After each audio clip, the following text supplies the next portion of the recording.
سلام کامیوچه من چطورین؟ خب هنوز اینجا برای دیسپلی چیزی نذاشتم بهتون نشون میدم که انتخاباتون چیه. برگشتم من با یه پیک کارت دیگه. خوش اومدین دوباره به چنل من. میدونم خیلی وقت بود که پیک کارت فارسی نداشتیم، پادکست داشتیم و پیک کارت خارجی داشتیم، ولی حالا امروز برگشتم با یه موضوع جدید جذاب که میخوایم امروز بپردازیم به اینکه زندگی عاشقانه‌تون، لاو ستوریتون با این شخص توی زندگی قبلی چی بوده. حالا قطعا زندگی‌های قبلی زیادی داشتین، ولی اون زندگی که به این زندگی الانتون مربوط میشه منظورمه. دیگه خلاصه دیپ دایو میکنیم ببینیم که داستان چی بوده. قبلا براتون پیک کارد کارماهای زندگی قبلی اینجا میذارم ببینیم گذاشتم، و اینکه دیگه چی بود دیگه، اینکه توی زندگی قبلی کی بودینم فکر میکنم گذاشته بودم اگه اشتباه نکنم. اونم براتون میذارم اینجا. خلاص هرچی که به این مربوط باشه اون بالا میذارم و بریم که داشته باشیم. خب امروز متفاوته پیک کارد، متفاوت یعنی انتخاباتون برای انتخاب پایلتون. پایل اول این شمه، میذارم که خوب دیده بشه، خوب نگاش کنین. دارک امبر اود. این پایل یکه. پایل دو وایت گاردینیا و پایل سه این شم اوشن درفت وود. و وای من عاشق شمم، شاید بعضیتون مثل من عاشق شم بودار باشین. و بریم که داشته باشیم. توی پایل خودتون میبینمتون. سلام پایل یک، چطورین؟ خب بریم سر اصل مطلب، ببینیم که زندگی قبلیتون، توی زندگی قبلی لاو ستوریتون، زندگی عشقتون با شخص چجوری بوده. خب یک عالمه کارت اومدم گذاشتم دور خودم جمع کردم، چون میخوام کلی با تورس‌های مختلف بندازم که هیچ شک و شبهه‌ای توش نباشه. حالا اول اورکل میندازم که یه داستان کلی بگم و حالا بعد با تاروتم چیز میکنم، روشن میکنم قضیه رو. برای پایل یک سپیریت لطفا به من کمک کن. کاوه موچای من پایل یک، لاو استوریشون توی زندگی قبلی با این شخص چی بوده. خب گانش این شخصتونه و چون که پایین دکتونم این ویشنو در اومد، جفتشون خدایان هندو، احتمالش هست که توی زندگی قبلیتون چیز بوده باشین. حالا یا این شخص هندی بوده یا اینکه یا شما یا جفتتون هند بودین. میتونستم اینو قبل از ریدینگ چیز کنم، شافل کنم و انتخاب کنم کارتا رو، ولی نمیدونم به دلم افتاد که باید اینجوری انجام بدم. و شما آماتوراسو سلف. خب این شخصتونه، این شمایین و اینم زیر دکتونه ریلیز. خب بذارین ببینم دیگه چی براتون بندازم. برای پایل یک زندگی قبلیشون. اوکی.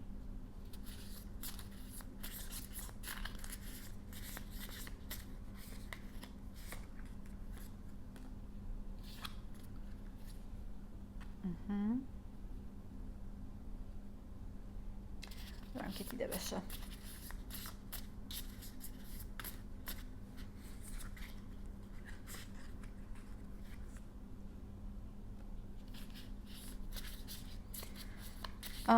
فکر میکنم که توی زندگی قبلیتون وای همینجا جغد افتاده. نمیدونم، شما فکر میکنم سایکیک بودین توی زندگی قبلی. بذارین حالا همه کارتا رو ببینم بعد بگم. یه کارت دیگه thread. آره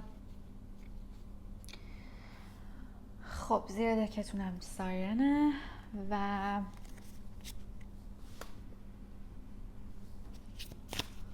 بذاریم ببینم دیگه چی داریم. اوکی، یه دونه کارت خواستم ولی 2 تا کارت. وای، باورتون میشه اینجام زیر دکتون سایرن افتاد؟ خب من فکر میکنم که این شخص ازدواج کرده بوده. آره، و حالا یا شما ازدواج کرده بودین، یکیتون این وسط مزدوج بوده و فکر میکنم شما فالگیر، سایکیک، مثلا استرولوژر، بیشتر میدونم که مثلا کفین و جادوگر و این چیزا بودین، چون که مصر هم افتاده، ancient Egypt میگم. آره دیگه مصر ancient Egypt افتاده. آره، نوشته که seek wisdom and guidance. شما یه کسی بودین که guidance میدادین به آدما و یعنی آدما میومدن پیشتون ازتون کمک میگرفتن، مثل حالت لایف کوچ و مثلا چیز بگو تراپیست بودین، کمک میکردین به آدما و این شخص پیشنت شما بوده، کلاینتتون بوده، اون کسی بوده مریضتون بوده، میمده پیشتون. مریض که نه، یعنی شما چیز بودین، میگم یا مثلا سایکیک بودین یا مثلا از اینه که آدما رو به هم توی زمانهای قدیم وصل میکردن، نمیدونم اسمشون چی بوده تو اون زمانا، و یه مثلث عشقی براتون پیش اومده با این شخص. کجا بذارم کارت رو؟ خودم یه جوری چیز کردم که کارت جا نمیشه. بذاریم اینجا. ببخشید چقدر این دوتا شبیه همه، دقیقا انگار این داره از توی اینجا در میاد. و من یاد انیمه چیزو انداخت، قلعه متحرک هاول که میومد چیز میکرد. حالا اگه نگاه نکردین حتما نگاه کنین. خب این دستنی بوده. این چقدر ذهنم مخشوش میگه. دستنی بوده که شما چیز کنین، همدیگر رو ببینین. نگاه کنین اینجا هم کف دست افتاده، فیت.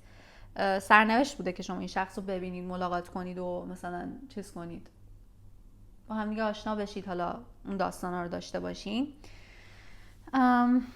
داشتم میگفتم توی قلعه متحرک هاول میرفت یه جایی، توی یه ویدی، توی یه جایی و میجنگید و برمیگشت و شبیه این بود. یه دری که از تو خونش باز میشد میرفت بیرون و خودش هم فقط اجازه داشت بره، شبیه این بود. و وقتی برمیگشت دقیقا این شکلی بالاشو باز میکرد، مثلا پراش سوخته بود و اینا. این شخص اومده بود پیش شما کمک بگیره، شما منتورش بودین، شما اون کسی بودین که باهاش صحبت میکردین، راهنماییش میکردین، نمیدونم میخواستین به همسرش برش گردونین. من خیلی حس میکنم که این شخص تو زندگی قبلی مرد بوده و شما خانوم بودین، ولی میتونه برعکس هم بوده باشه، یعنی حتما چیز نیست 100% برای همه اینطوری نیست که همه شما تو زندگی زن بودین این شخص مرد بوده، ولی من حس میکنم برای خیلی اینطوریه. و از اونجایی که سایرن 2 بار افتاد، اصلا یعنی واقعا برگام سایرن 2 بار افتاد، شما اون شخصی بودین که این شخص رو اغوا کردین و از یعنی مثلا قرار بوده که مثلا اینو به زنش وصل کنین، ولی شما حالت شادو سلفتون رو رو کردین واسش، اون روی تاریکتون رو نشون دادین. و آره این شخص مشکلات داشته، اومده بوده کنار شما، اومده بود پیش شما، مثلا خیلی بهتون اعتماد داشت و میخواست ازتون کمک بگیره و شما خیلی مثلا جذاب بودین، خیلی اعتماد به نفس داشتین، به خودتون اعتماد داشتین، مطمئن بودین از خودتون و میدونستین دارین چی کار میکنین. و خب اتفاق افتاد دیگه، خیلی یهویی اتفاق افتاد. شاید توی یه جلسه مثلا فالگیری، شاید مثلا شما جادوگر بودین، این شخص اومده بود پیشتون که ازتون یه پوشن بگیره، اسپل بگیره که مثلا با همسرش رابطش خوب بشه و شما عاشق هم شدین، با هم دیگه رابطه برقرار کردین. رابطه you know منظورم رابطه است. و دیگه خیلی مثلا یه دفعه اصلا اینجور شدین که آقا مثلا ما با هم سولمیتیم و از اول قرار بوده با هم دیگه باشیم و چیز شده. حالا اون شخص بعداً همسر اون شخص متوجه شده و مجبور شدین که بذاریم ببینم، مجبور شدین که حالا یا از اون شهر، از اون روستا برین، مثلا بدنام شدین توی اونجا، یا اینکه با این شخص خیلی حس میکنم که با این شخص موندین، یعنی این شخص همسرش رو ول کرده و اومده با شما و شما از اون شهر رفتین، با هم موندین و خیلی عشق قشنگی رو تجربه کردین، ولی خب مثلا خیلی مسخره شدین و خیلی جاج شدین و چیز شدین، خیلی مردم رو عصبانی کردین و بدنام شدین، ولی شما بازم اینطوری بودین که نه، من راهم رو انتخاب کردم و چیزی که هست دیگه، it is what it is.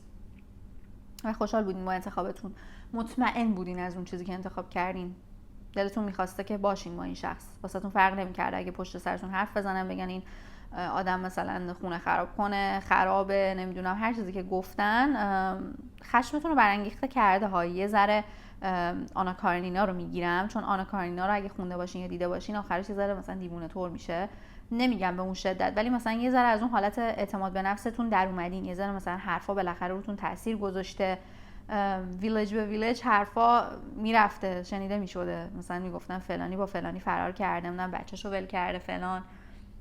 ولی شما، من خیلی آریانا گرانده رو دارم میگیرم، داستاناشو اگه گاسیپاشو دنبال کنین، خودش همسر داشته، یه کسی هم کوستارش بوده توی یه فیلمی که بازی کرده، چی میگه، همکارش بوده، با هم دیگه بازی میکردن، بازیگر بودن و از هم خوششون اومده، عاشق هم شدن و اون یارو هم چیز داشته، شوهر زن و بچه داشته، ولی خب ول کرده اونا رو دیگه، جفتشون طلاق گرفتن، الان با همن و خیلی هم حرف میشنون، ولی واسهشون مهم نیست، توی پابلیک با هم دیده میشن و من همچین وایبی ازتون میگیرم و قرار بود همچین اتفاقی بیفته، ولی خب شما در واقع سولمیت نبودین، کارمیک بودین.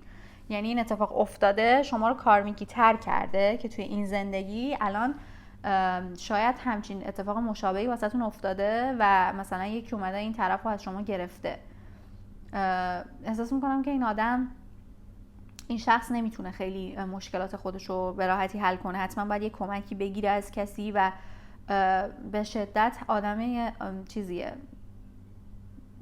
چی میگن میخوام بگم چی میگن چرا واقعا از ذهنم رفته، حرف طرف مثلا حرفای آدم روش تاثیر میذاره، دهن بین، وای انواع اقسام چیزا به ذهنم اومد که کلماتی که اصلا وجود نداره، دهن شناس، نمیدونم آره خلاصه که نمیدونم، شاید یه چیزی داشته واسهتون، یه چیزی سیگنیفیکانت بوده واسهتون، خیلی دهن بینه و سریع حرف آدما روش تاثیر میذاره و احتمالاً همچین چیز مشابهی توی این زندگی واسه شما افتاده، اون شخصی بودین که چیز شده، بهش خیانت شده، یا شاید هم اینطوری نباشه ولی همش توهم خیانت دارین، همش فکر میکنین که چون که یه ذره این شخص سست عنصرطور به نظر میاد، فکر میکنین که نکنه خیانت کنه، نکنه مثلا الان بره با کسی دیگه، انگار که مثلا ادامه این زندگی و اگه زندگی کرده باشین دیگه مثلا میرسیم به یه جایی که دیگه خیلی حسود میشین و مثلا اینجوری این که منو مثلا طرفو به خاطر من ول کردی، پس احتمالش هست که منم به خاطر کسی دیگه ای ول کنی، همچین حالتی من میبینم. و دقیقاً توی بک آف دکتون برای شخصتون بالانس افتاده، واسه شما ریلیز، و خب این الان قشنگ اومده داره عملاً به شما فوت کوزه‌گری و اون چی میگن توی گیما دیدین مثلا یه دونه چیز میزنی، رمز میزنی، چیز میشه، مثلا یه دفعه بهت پول میده، اونو داره به شما خروج از ماتریکس رو بهتون میگه، شما باید رها کنید. خیلی واضح افتاده و این شخص هم باید بالانس رو رعایت کنه، یعنی نباید انقدر دنبین باشه، نباید انقدر مثلا همش دنبال کمک بقیه باشه، رو بقیه حساب کنه فقط. و خیلی واضح افتاد، خیلی واضح. ای بابا این کارت چیه میخواد ببرم؟ خب بذاریم ببینم، بذاریم براتون این زندگی قبلیتون، لاف ستوریتون بود به طور کلی، ولی واسه تون تاروت هم میندازم، نه احساس میکنم باید با این تاروت بندازم.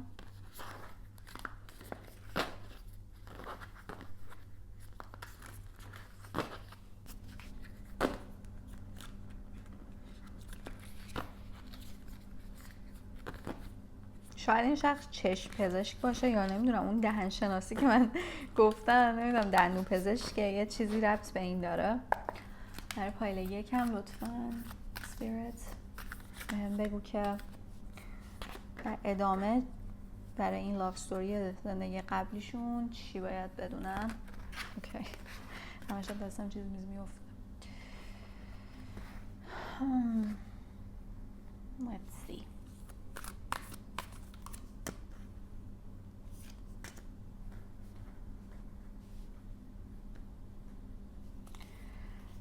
خب کارت دیگه هم بردارم.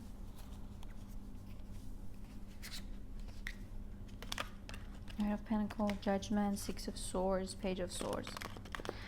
آره شما مجبور به کوچ شدین، مجبور به مهاجرت اجباری شدین و حرف و حدیثات پشتتون زیاد بوده تا سالهای سال. مثلا این داستان روتون تاثیر گذاشته، مثلا خیلی جاها نمیتونستین برین خرید کنین، نمیتونستین برین راحت غذا بخورین، زندگی کنین، زندگیتون خیلی سخت شده بوده و پشیمون نبودین، اصلا پشیمون نبودین از اینکه به خاطر این شخص مثلا زندگیتون رو ول کردین، مثلا برای خودتون کسی بودین، درآمدی داشتین، آدم قبولتون داشتن، اعتماد به نفستون بالا بود، مثلا همه اینا رو این شخص انگار اومد ازتون گرفت و شما با اینکه عاشقش بودین ولی ته دلتون یه جورایی کینه‌ای ازش داشتین که به خاطر تو اینطوری شد، به خاطر تو من انقدر توسط مردم جاج شدم و مثلا اینجوری شد.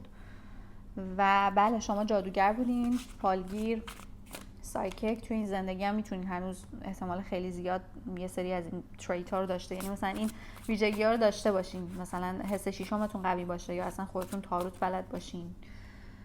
و تو این زندگیتون هم یه حالت سرگردون دارین، نمیدونین کجا باید برین، کجا زندگی کنین، مهاجرین یا قرار مهاجرت کنین، همش میبینین کشتی و مهاجرت و اینا میبینم. حالا من احساس میکنم با این شخص هستین، یا همسرتونه یا حالا دوست پسرتونه، دوست دخترتونه، هر چیزی که هست،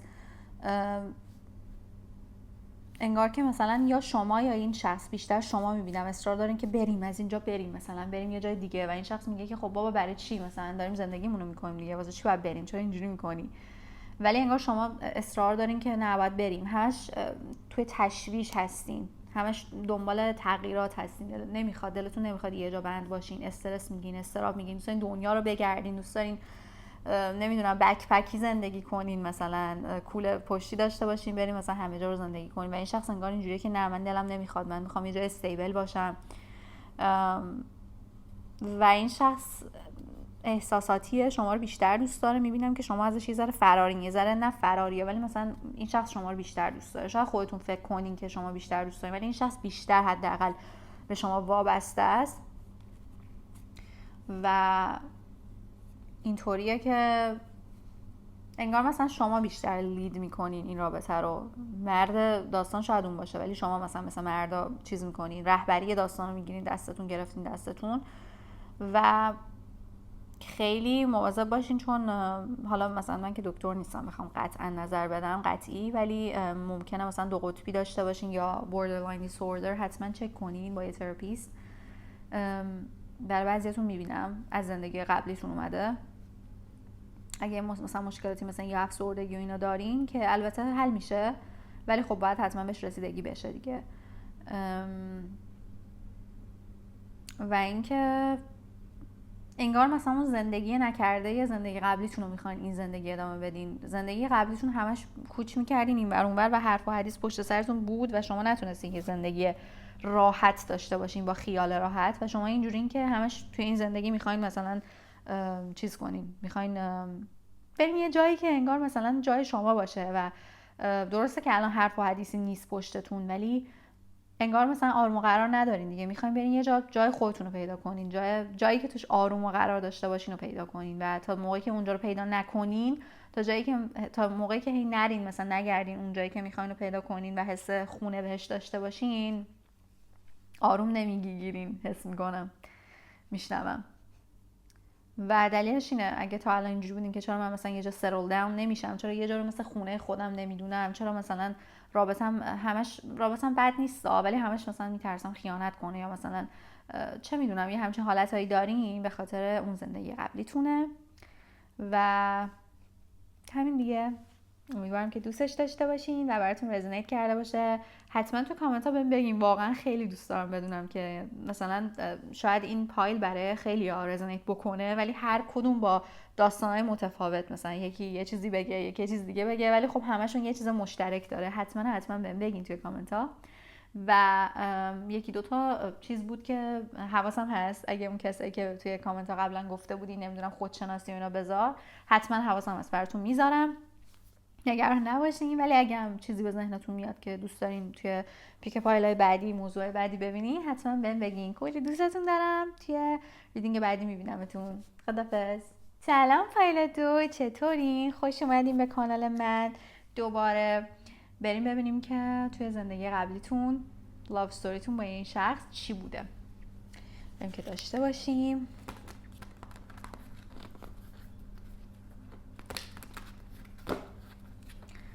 برای پایل 2 اسپریت کمکم کن برای لاو ستوری این شخص با شخصش. کاور مچای من 4. اوکی، این شخصتونه. حتما نباید که این شخص تو این زندگی مرد باشه یا شما خانوم باشین، و حتما هم نباید تو زندگی قبلیتون شما خانوم یا ایشون آقا باشه. کاملا بستگی داره. ولی حالا من اینجا رو شخصتون در نظر میگیرم، اینجا شما.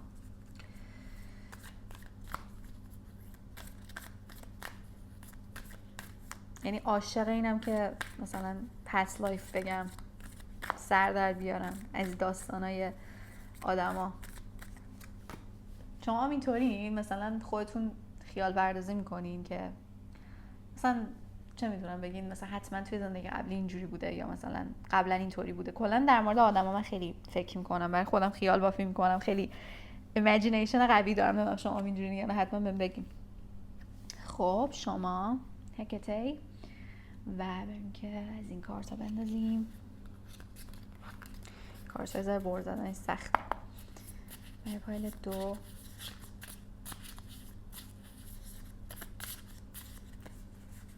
من خیلی جالبه، اینو تو ته دک دیدم و اول می اومده. خب این شخص خیلی حمایتگر بوده، میتونه حتی جنگجو بوده باشه و میتونه پادشاه بوده باشه. عملا افتاد دیگه.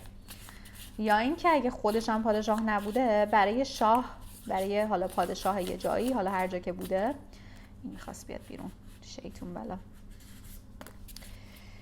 چیز بوده، واریر بوده، چی میگن، سرباز اون شاه بوده. و من حس میکنم شما توی دربار بودین. اگه این شخص شاه نبوده، شما توی دربار بودین و مثلا حالا یه پرنسسی بودین، یا حالا خود پرنسس هم نبودین، توی آدمای توی دربار بودین و خیلی جذاب بودین. همه مثلا تعریف صورت زیباتون و بدن قشنگتون و اینا رو میکردن و این شخص عاشق شما شده بوده. ببینم.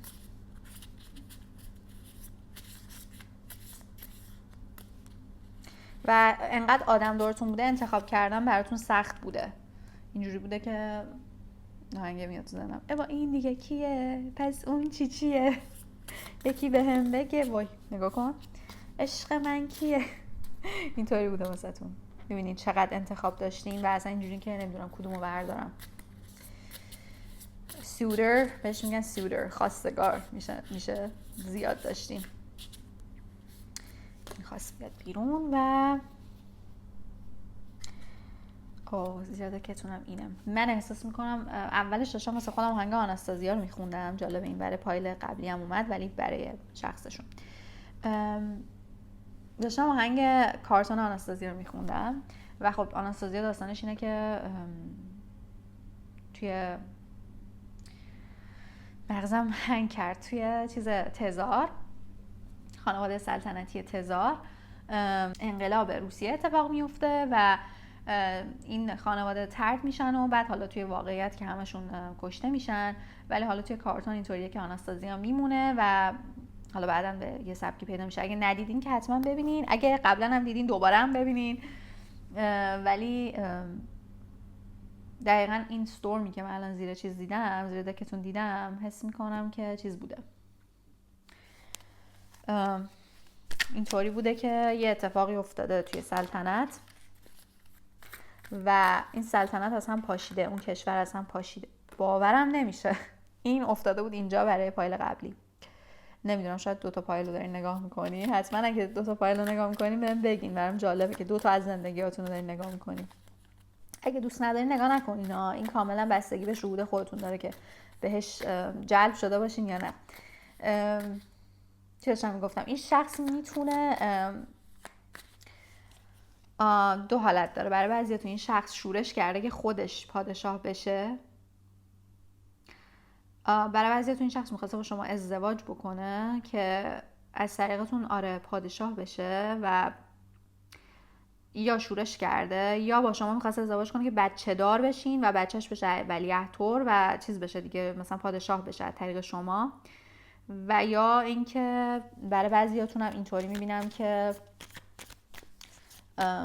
یه جنگ اتفاق افتاده و این شخص میاد از شما مثلا محافظت میکنه. دقیقاً این آناستازیا که اون پسر میاد محافظت میکنه ازشون، دیمیتری. میتونین توی روسیه بوده باشین توی زندگی قبلیتون، میتونین توی ancient Egypt باشین یا چی میگن گریس، خدا یادم، یونان، و برای بعضیاتون هم توی اسکاندیناوی و اینا. خب اینم اینجا.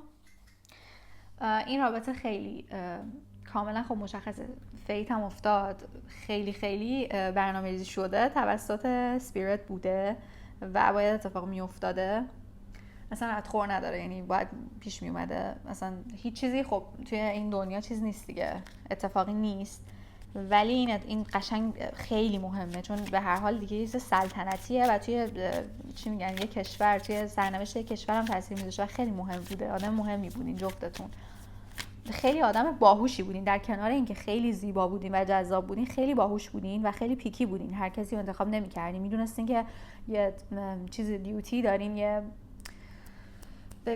یه وظیفه‌ای دارین و باید اون کسی که انتخاب میکنین برای اون وظیفه خوب باشه. خیلی جذاب بودین، یعنی هر چقدر من بگم کم گفتم. خیلی از خودآگاه بودین، خیلی در مورد خودتون میدونستین که خیلی مهمه، درس خونده بودین و توی زمان خودتون مثل کلئوپاترا خیلی خیلی دانش داشتین و آدم‌ها ازتون میترسیدن. in a good way، یعنی باید میترسیدن. خیلی جذاب بودین، واقعا با انرژیتون حال کردن و اصلا هم به کسی رو نمیدادین و اینطوری بوده که برو بابا تو کی هستی. خب 2 تا کارت اومد. در هر فایل میخوام یه دونه کارت برام 2 تا میاد، پس باید 2 تا بردارم. زیر تکتون سرپنت افتاده. دقیقاً یه کسی این وسط یه خیانتی کرده. منظورم خیانت عشقی نیست، منظورم اینه که به اون سلطنت یه خیانتی کرده. مثلا یه کسی که بهش اعتماد داشتین رفته مثلا به هم ریخته اون چیزو، همه چیو، و باعث چیز شده. یه چیزی بگم، الان یه کسی out of nowhere یهویی از یه جایی به من زنگ زد که ممکنه این شخص که داریم راجبش ریدینگ نگاه میکنیم باشه یا حالا کس دیگه ای. اگه منتظر کسی هستین یه نفر باهاتون تماس میگیره میاد، اصلا نگران نباشین. خب بذار ببینم. واو، نوشته beware who you trust. باورم نمیشه داشتم چی میگفتم. دقیقاً یکی باعث به هم خوردن اون سلطنت شده به خاطر اینکه شما با اینکه خیلی باهوش بودین به اون شخص اعتماد کردین. این شخص نیست، خب این شخص نیستش، یکی دیگه است. این شخصی که دارم راجعش صحبت میکنم تو این زندگیتونم هست، خیلی حواستون بهش باشه. یه کسی که بهش اعتماد دارین، حالا نمیخوام بد دلتون کنم ولی اینجا تو این زندگی هم بهش اعتماد داشتین. یه مثلا ندیمه‌ای بوده یا یه کسی بوده که خیلی بهش اعتماد داشتین که همش باید بگم. خب اینم دارم یه close friend، یه دوست نزدیکتون بوده و هنوزم هست، یا حتی ممکنه دوست نزدیک این شخص باشه. اصلا یه دفعه اینجوری شدم که نفسم بند اومد، انگار مثلا استرس بهتون وارد شد. اینو گفتم. خیلی ازش بد خوردین به خاطر اینکه این شخص میخواسته با شما ازدواج کنه که بچهش بشه شاه، ولی اون کسی که میگم اومده بهتون خیانت کرده با این شخص ازدواج میکنه و یه جورایی این سلطنت به هم میخوره و شما میرین کنار و خیلی یهویی این شخص شاه میشه، ولی با اون شخصی که دوست نزدیک شما بوده و هر ترتیبی، نمیدونم داستان چی بوده ولی داستان این بوده و باید این اتفاق میافتاده توی اون تو اشل خیلی بزرگ فقط زندگی شخصی شما نبوده، اون کشورم بوده، اون مملکتم بوده و چقدر دارم چیزای عجیبی میبینم واقعا. بهم بگین لطفاً هیچ کدومتون مثلا خوابی نشونه ای چیز در این مورد دیدین تا حالا؟ مثلا شاید الان بیان بگین که آره مثلا من خواب مثلا چیزای سلطنتی زیاد میبینم، یا خیلی اتیکت دارم تو زندگیم، یا خیلی علاقه دارم به این چیزا. امکان نداره که ازش نشونه ندیده باشین. این شخص تو زندگی قبلی آدم زرنگی بوده ولی یه ذره آویزون طور بوده. اینطوری بوده که زرنگ بوده ها، میخواسته بیاد یه جورایی سنیکی طور رفتار کنه و بیاد توی دم و دستگاه سلطنتی. این خب زرنگی میخواد، هر کسی نمیتونه، ولی آویزون بوده دیگه. یعنی اینجوری بوده که خب برای اینکه شاه بشم باید مثلا با پرنسس ازدواج کنم دیگه. خودش به تنهایی نمیتونسته اون کار رو انجام بده. و شما آدم بازیگوشی شدین توی این زندگی الانو دارم میگم. برعکس زندگی قبلی که با اینکه مثلا حالا جذاب بودین و حالا شیطونیای ریزی هم میکردین، ولی خیلی بیشتر مراقب اون بیوتیتون بودین توی کشور و از زیباییتون استفاده نمیکردین. اینجوری بودین که نه حالا مثلا ولش کن بذار من به کارم برسم. خیلی اهمیت نمیدادین به قیافه و اینا، خیلی بیشتر کتاب میخوندین اینا. توی این زندگی این شخص خیلی خوب تونسته آدم ساپورتری بشه. توی زندگی قبلی هم بوده، ولی خب حالا باید بررسی کنیم. به نظر میاد که این شخص درسشو گرفته و دیگه مثلا خیلی بذاریم ببینم سپیریت چی میگه. جالبه که جفتش هم دسته، اینجا هم دسته. یه چیزی راجع به دست این شخص وجود داره که خیلی بولدش میکنه و میتونه نشونه باشه واسهتون. هم اینجا مار افتاده، هم اینجا مار افتاده. شاید یه تتو مار داره، یا شما میتونین داشته باشین. ببینین این شخص توی این زندگی تونسته خیلی خوب این اخلاقشو، این چیزی که توی ناخودآگاهشه پنهون کنه و شاید پنهون هم نیست، شاید اونو داره سرکوب میکنه. من واقعا نمیدونم چون انقدر نفس تنگی گرفتم.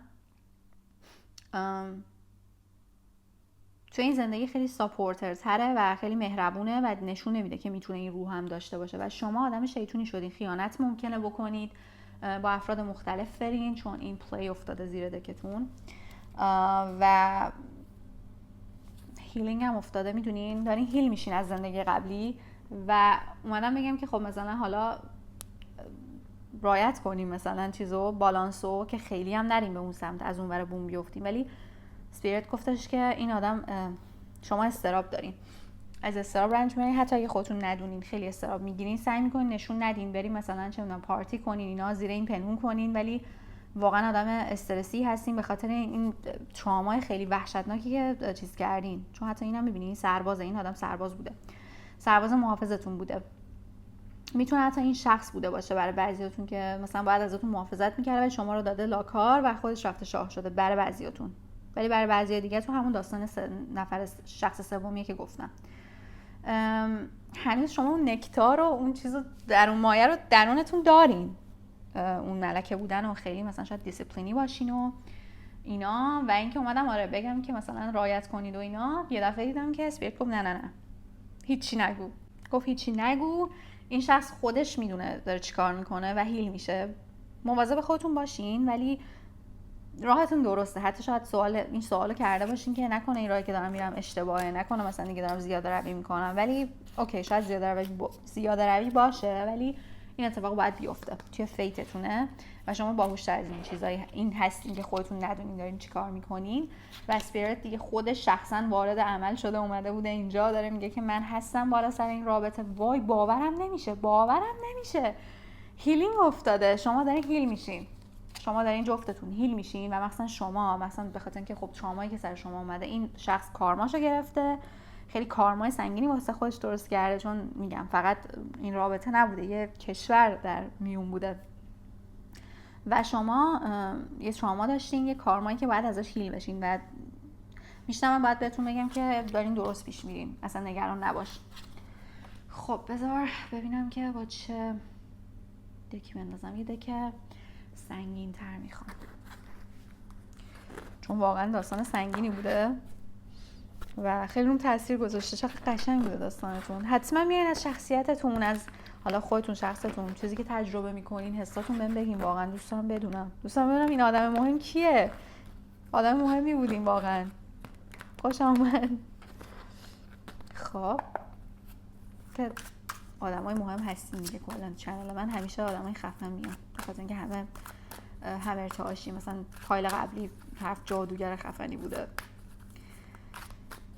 خب برای فایل 2 ببینم چه سانسور کردنی نداشته باشه. اوکی، همین که گفتم اومد. بذارم چی بذارم روش. کتابچه رو میذارم. بخشید امیدوارم که سانسور شده باشه، چون یه موقع من فکر میکنم سانسور شده، بعد میرم توی ویدیو میبینم نه سانسور نشده. برای فایل 2 لاو ستوریشون با این شخص در ادامه چه اتفاقی افتاده. خب اینم سانسور میخواد که ببینم از این کارتا رو میذارم. خب بذار ببینم چی داریم اینجا. میگم شما خیلی استراب دارین توی این زندگی. لاست رو انتخاب کردین دیگه، همه چی رو به یه براتون میگیرین، پلیفولنس رو پیش گرفتین، همه چی رو به بازی میگیرین، خیلی رابطه جدی نمیخواین. شاید این شخص همش دنباله اینه که مثلا شما رو پابند خودش، نمکگیر خودش کنه، بگه بیایم مثلا ازدواج کنیم و این حرفا. نمیدونم به یه سبکی هنوزم انگار این شخص دنباله اینه که باهاش ازدواج کنی توی این زندگی. آره دوستتون داره ها، ولی نمیدونم چرا انقدر مثلا اینجوریه که از زندگی قبلی حتما میخواسته بهتون برسه و حالا نتونسته، یا مثلا رفته، چه میدونم، گفتم که برای یه سریتون اینطوریه که رفته با اون دوستتون ازدواج کرده. میتونه همین توی این زندگیتون هم حتی شوهر دوستتون باشه و بعضیاتون باش تو رابطه این رابطه دارین. انگار که این عقده این که شما رو به دست بیاره مونده تو دلش و مثلا فکرشو نمی‌کردین که مثلا رابطتون انقدر سریع پیش بره. خیلی سریع پیش رفته رابطتون، خیلی دیپ شده، عمیق شده احساساتتون و فکرشو نمی‌کردین دیگه. اینجوری بودین که حالا مثلا یه دور هم هستیم دیگه، مثلا یه حالا رابطه جنسی چیزی دور هم مثلا مهمونی میریم و اینا، ولی مثلا یه دفعه جدی شده واسهتون و احساس پیدا کردین و شما دارین این شخص رو میدزدین از اون شخص. احتمالش هست که اون شخص سوم مثلا همسرش باشه یا نمیدونم، یه همچین چیزی من میبینم و شما خیلی بی‌پروا و آزاده هستین. میرین توی، میخواستم بگم میرین تو بغلش رو اینو بزنم، اما اینجوری که مثلا براتون مهم نیست، میبینی همش مثلا لختن اینا، خیلی مثلا این داره پرواز میکنه، واسهتون مهم نیست. خیلی مثلا اینجوری که من تو زندگی قبلی خیلی سخت گرفتم، این زندگی میخوام شل بگیرم، میخوام راحت باشم، نمیخوام خودم اذیت کنم زیاد، نمیخوام خودم درگیر مسائل کنم، مثلا دنبال چیز باشم، دنبال این باشم که مثلا من اون کسی باشم که باید مشکل‌ها رو حل کنه. من یکی رو میخوام که مشکل‌ها رو برام حل کنه. زبونم گرفت. مثلا این دکو بردارم براتون ببینم. این مریم، این ترکیب رنگی طلایی مشکی، نمیدونم انگار شما باشم اینجا زرد و نارنجی و اینا بوده، طلایی، خیلی سلطنتیه، نمیدونم شاید رنگ مورد علاقتونه. خب بذارم اینجا. اون لاو که نشون دادم بهتون پایین دک بود، این لاورز هم افتاد. عشقتون یه حالت عشق اساطیری طوره، با اینکه یه حالت خیانت داره، ولی خب این خیانت هم باید اتفاق می افتاده دیگه، از زندگی قبلی کارما بوده. حالا من نمیگم که خیانت کار درسته، منظورم این نیست، ولی برای شما، شخص شما، خب این کارما بوده و کارمیک بوده، باید اتفاق می افتاده و یه جورایی میتونم بگم نگران کننده نیستش. خب نه من اینقدر کارت زیاد نمیخوام، سپیرت لطفا یه کارت زنده ده. نگران کننده نیستش، چیزی که به ذهنم میاد دارم میگم. منظورم اینه که کارمای اضافه بر خدمتی برای شما درست نشده، چون شما کارماتون داشته با این شخص، با شخص خودتون و اون شخص سوم چیز میشده، پاک میشده، به همین اصلا اتفاق افتاده. خب یه ذره کارت رو نگاه کنم.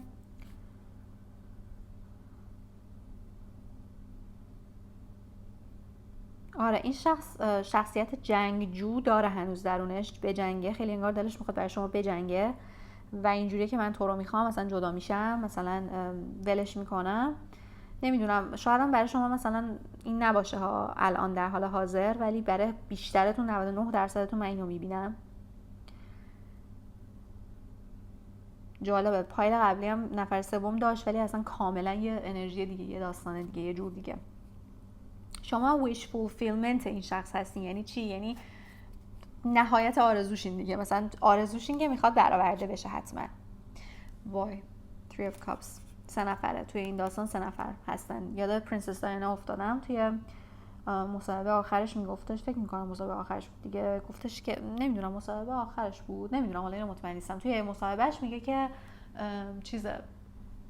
میگه که ما 3 نفر بودیم توی این رابطه و وای یه بار دیگه سر این پایل یکی زنگ زد. بنابراین یه کسیه که گیر داده بهتون، هی زنگ میزنه، هی میگه که بیا با منو. مثلا شاید شما اینجورین که نه من نمیخوام مثلا با تو باشم، چه میدونم اینجورین که درست نیست این کار و اینا، ولی این شخص گیر داده بهتون. آره پرنسس دایانا داشت توی مصاحبهش میگفت توی این ازدواج 3 نفر بودن. بنابراین Ace of Pentacles, Ace of Swords خیلی Ace افتاده واسهتون. این رابطه استارت میخوره، شروع میشه، دست شما نیست. یعنی نه که دست شما نباشه، ولی انگار خودتون هم اینجورین که اوکی آخرش اوکی میدین. شروع رابطه رو من میبینم، استارت رابطه رو میبینم، با هم خواهید بود تا یه تایمی. و انگار این شخص برگشته که از شما طلب بخشش کنه به خاطر اون زنانگی و کودک درونی که از شما خراب کرده توی زندگی قبلی. کمر همت بسته که اینو جبران کنه. حالا درسته دل یه شخص دیگر داره میشکونه، ولی میخواد که برای شما جبران بکنه. پایل 2 این بود ریدینگ شما. امیدوارم که دوستش داشته باشین. حتما به هم بگین، یعنی اصلا نبینم پایل 2 رو دیده باشین برای من تعریف نکنین داستان چی بوده. تک تکتون رو I see you. اوکی که ریدینگ بعدی میبینمتون. دوستتون دارم. خدافظ. سلام پایل 3، خوش اومدین دوباره به چنل من. بریم که ببینیم زندگی قبلیتون، لاو استوریتون با این شخص چجوری بوده. پایل 1 و 2 که خیلی عجیب بودن و مثلا پایل 2 وای اصلا برگام ریخته با این زندگی باحال و عجیب غریب. ببینیم که برای شما چیه. ما این طرف و شخصتون در نظر میگیریم، طرف شما فرقی نداره که جنسیتتون توی این زندگی چی باشه و توی زندگی قبلی هم ممکنه شما خانم نبوده باشین، آقا باشین، این شخص خانم بوده، ولی خب حالا احتمالش خیلی زیاده که همین جنسیت های الان هم داشته باشین. به هر حال من این طرف و شخصتون در نظر میگیرم. خب آپولو و شما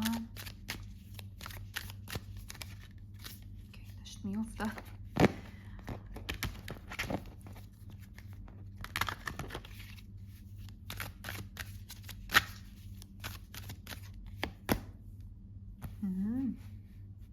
جالبه. خب بذار اول اینا رو بندازم چون بعدم گذاشتنش سخت میشه. فایل‌های قبلی اول کارتای کوچیک رو اینجا میچینم، بعد اینا رو می‌خواستم بذارم اینجوریام که خب چه کاریه.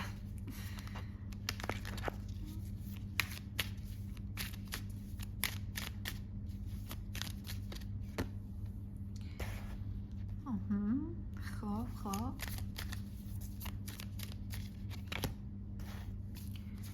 اوکی، ترانسفرم زیر دکتون بوده.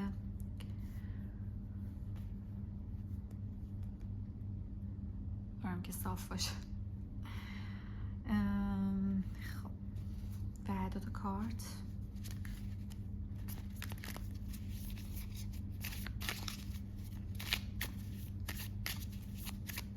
آدم عجولی هستی. اینجا هم داره میپره. You will receive news from... Okay.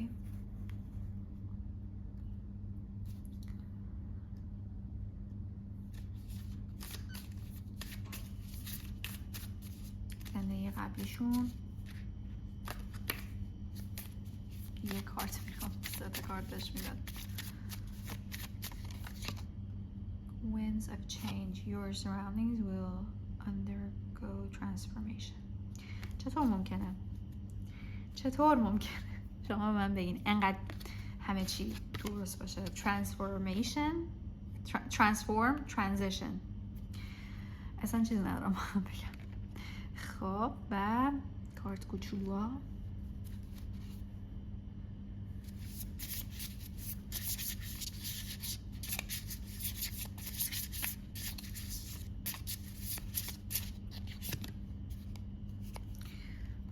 خب زندگی قبلیشون، زندگی عشقی قبلیشون، عشقی Let's hear.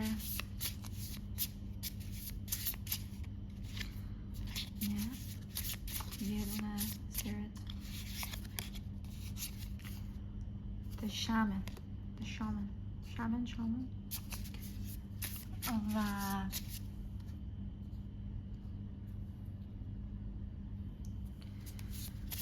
خودتون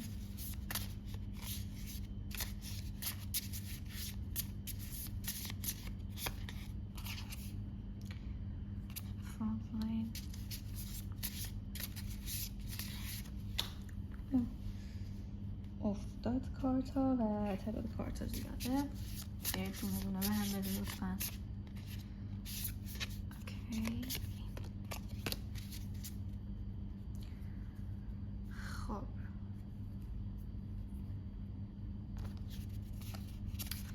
واو و چقدر شبیه این دوتا به هم. بیا اوشن جا به جا بزن. و اینجا هم water element افتاده. انگار که خیلی به دریا و اینا علاقه دارین، چون اینجا هم مثلا یه حالت، البته این باده ها ولی حس دریا به من میده. دریا، شنا، آب، اینا خیلی بهتون آرامش میده، دوست دارین. خب بذاریم برم توی انرژیتون.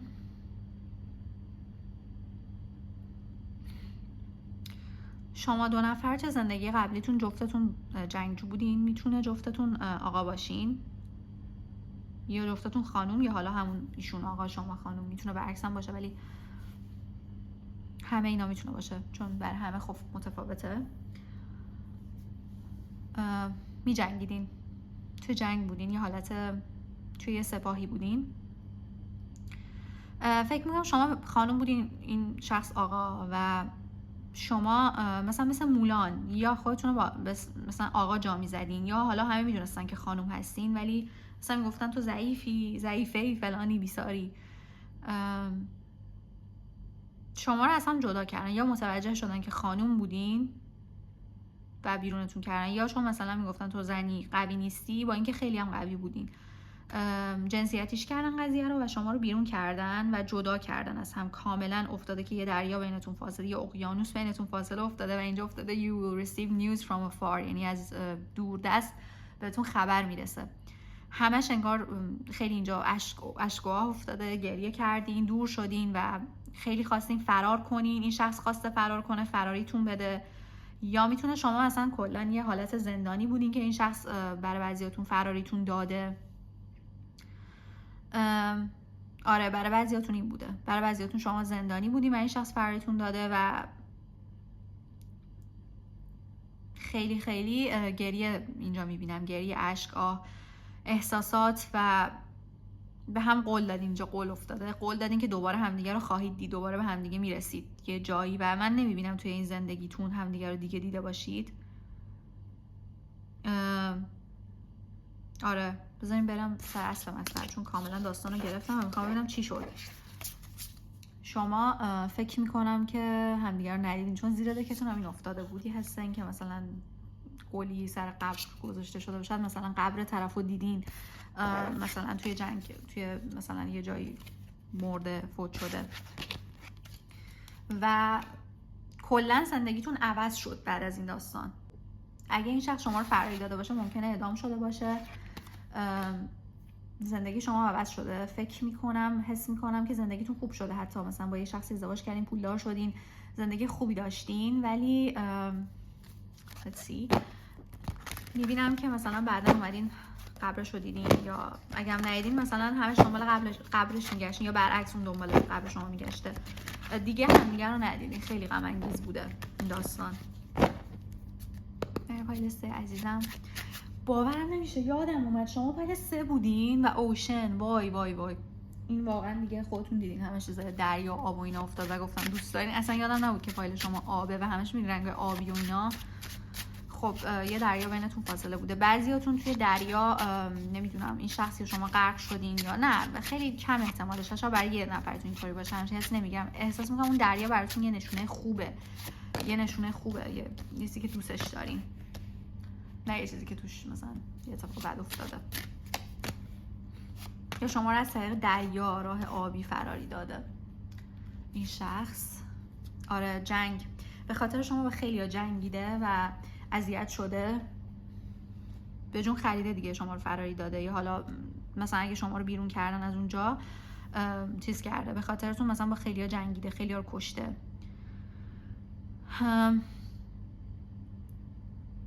انگار که این شخص جنگ رو تموم کرده. برای بعضیاتون که حالا فوت نشده، برای بعضیاتون شده بوده، فوت شده بوده توی جنگی، ولی برای بعضی جنگ رو تموم کرده بوده، خیلی مثلا اینجوری با پیروزی و اینا برگشته بوده که بیاد مثلا خواستگاریتون پیداتون کنه و اینا.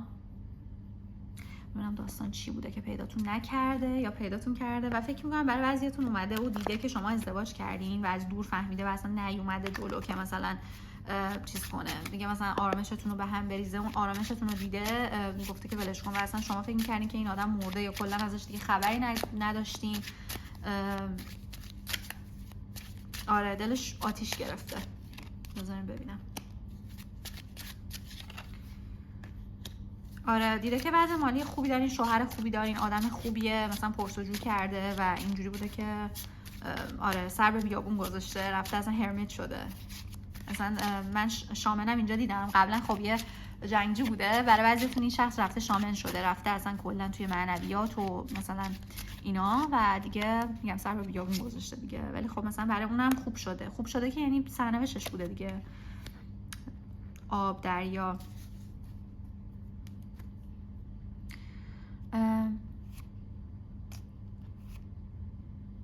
آره، دلش خیلی شکسته، ولی خب همزمان که دلش شکسته، خوشحالی شما واقعا براش خوشحالی، عاشقتون بوده. این پایل واقعا یه عشق عجیب غریبی رو تجربه کردین، یه عشق اساطیری واقعی، و این شخص واقعا سولمیتتون بوده و هست یا توین فلیم برای بعضیاتون. و توی این زندگی هم شما هنوز برای بعضیاتون ندیدینش و اینطوریه که من پیدات میکنم. I will find you and I will kill you. شوخی میگم.